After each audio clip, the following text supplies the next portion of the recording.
Alright, another little project. In the lead, in the Black Widow paint job, that's an Athearn GP9 body on a Proto 2000 GP18 chassis. Following that is another Athearn GP9 body on a Proto 2000 GP9 chassis. The second one I bought at a train show, just the GP9 chassis and motor for 15 bucks. And quickest, cheapest way to put a body on it was with the Athearn, so that's what I did.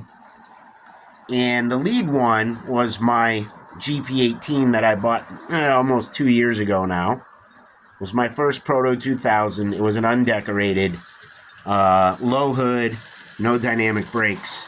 And I painted it as a Burlington Northern, but I used the wrong shade of green.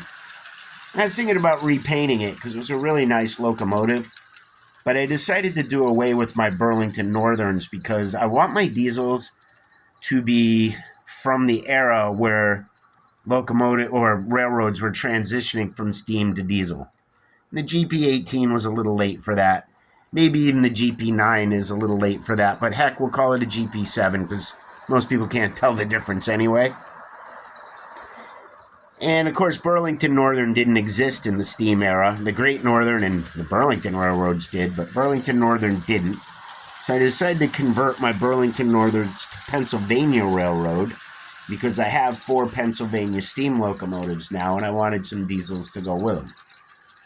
So that lead Southern Pacific in the Black Widow scheme will become a Pennsylvania Railroad locomotive at some point. Now, that body was pretty hacked, so I'm reconditioning it. The pilots were all chopped up. I don't know what the guy was running for couplers, but he hacked up the pilots pretty badly. And the doodle is bothering me. He's a sweet dog, but I'll tell you right now, if you're thinking about getting a golden doodle, don't do it. Don't. Sweet dogs, yes. Pretty dogs, yes. But super needy and hyper energetic, constantly drunk on adrenaline, a golden doodle will make you crazy. That said, they are good dogs. He's very sweet, but he makes me nuts. He constantly wants attention, and I don't get to sit and just run trains very often anymore because he just is constantly bugging me. Constant. But anyway, working on this little project, just converting another Proto 2000 because the Protos are great running locomotives and their bodies are beautifully detailed. But the undecorateds, unfortunately, the detailing parts, they just don't hold paint. Paint's constantly flaking off of the detailing parts. The pre-painted Protos, all the detailing parts were molded in the correct color. So Lifelike didn't have to worry about the fact that paint doesn't stick to that plastic. It just doesn't. But, that lead locomotive does have a Proto 2000 pilot on the front with steps made from evergreen plastic. The rear will get the same treatment. And they'll get the full metal railings because, they're not the most scale and prototypical. They're strong, and I like strong. That's my priority.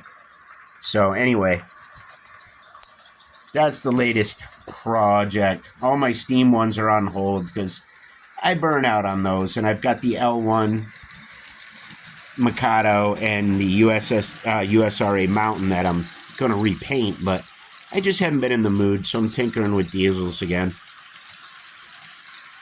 And these things will just go around all day.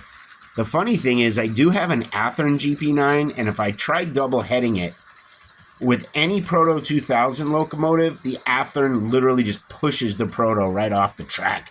And I don't know why. I don't think it's a power issue. It may be a geometry thing. Just the couplers don't work together. But anyway, I've been blathering on long enough. I'm going to tune out now.